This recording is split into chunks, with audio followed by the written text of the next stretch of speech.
Now let's get a bit more quantitative with this analysis of the Poiseuille flow. We look here at the equation again, and we can notice that if we are at x equals 0 right here in the center, then this term will obviously drop out, and we'll be left with an expression that should give us u at 0, which should be the maximum u value, and only as a function of the channel width A, or half width A.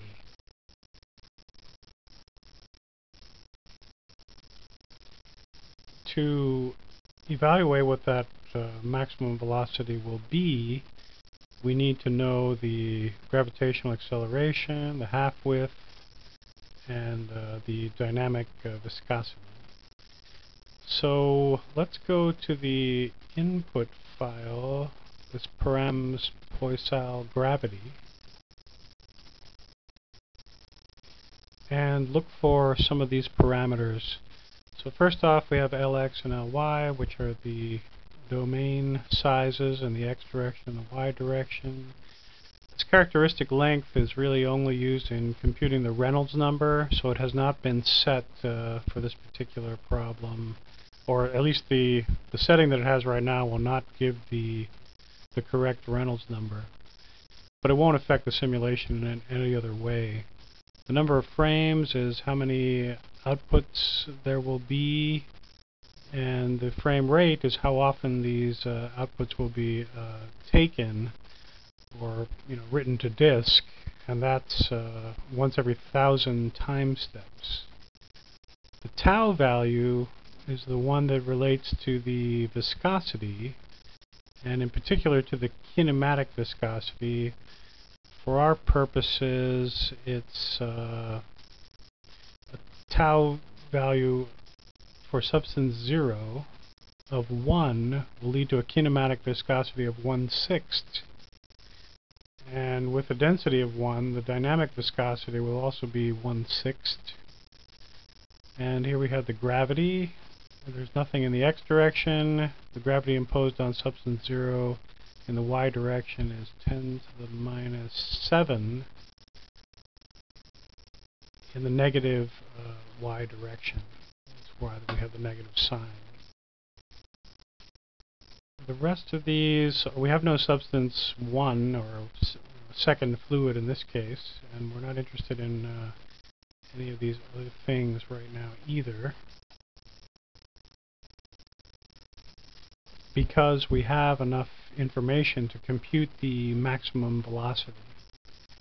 So we end up getting a value of 1.6875 times 10 to the minus 5 lattice units per time step, and this is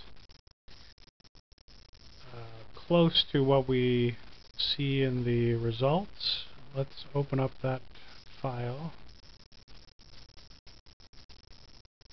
We're picking, well, that's the frames file. So if we look here under the maximum, we see that instead of 1.6875, we've got 1.6899. And going further, it turns out that the average velocity in the y direction, shown here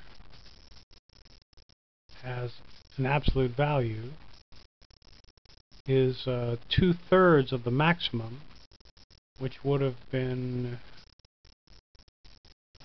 1.125, and instead we get 1.129, or basically 1.13.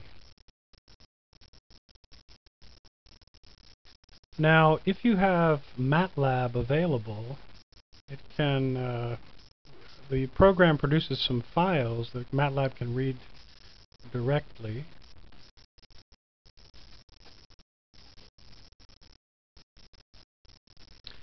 So let's go to the directory where these results are, and into the out directory. And the files of interest here are called slice files. So let's try an autocomplete.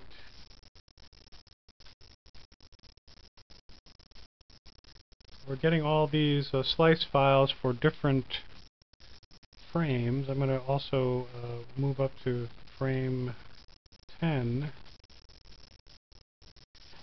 And then we have to include in parentheses a 1 here to execute this thing properly. I'll run it now.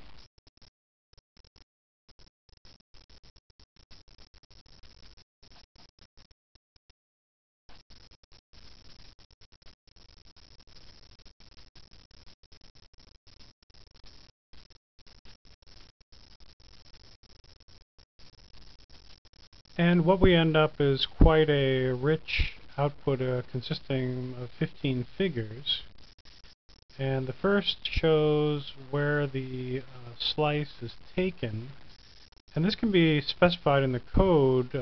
Slices can be taken at any different position, either direction. But by default, it's taken halfway in this direction.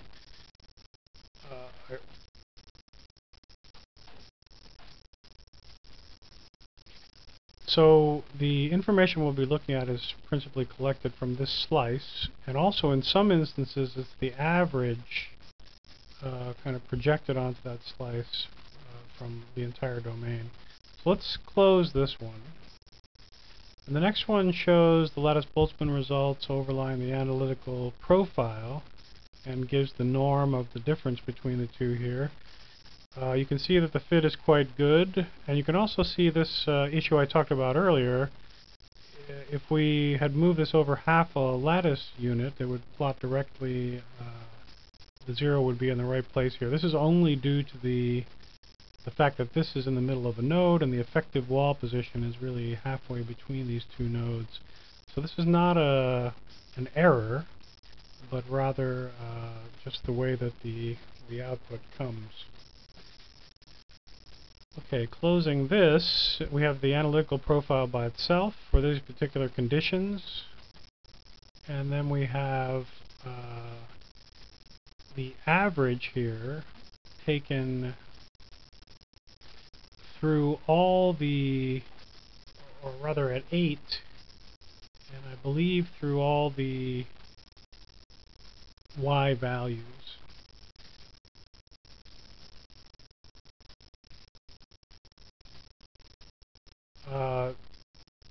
Had there been more than one substance, this would have shown both substances. In this case, it's exactly the same as the previous one. And now we have a slice that is not the average, so now we're looking only at that particular slice, and I guess the data is slightly noisier in some cases. In this case, it should be basically the same.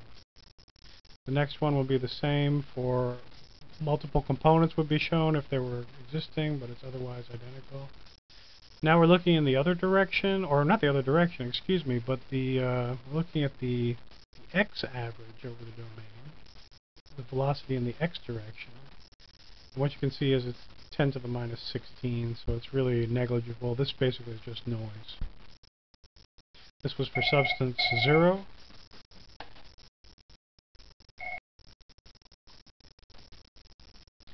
Next is a repeat that will show both substances. This is for a particular slice. Shows it virtually the same as the other one. And now here's the density averaged over the domain in the y direction, and it's basically 1 all the way across. This is for substance 0. This would include both substances, were they present. And this is right on the slice. Substance 0. Both substances, if we have them. So that's pretty information-rich way to look at your results.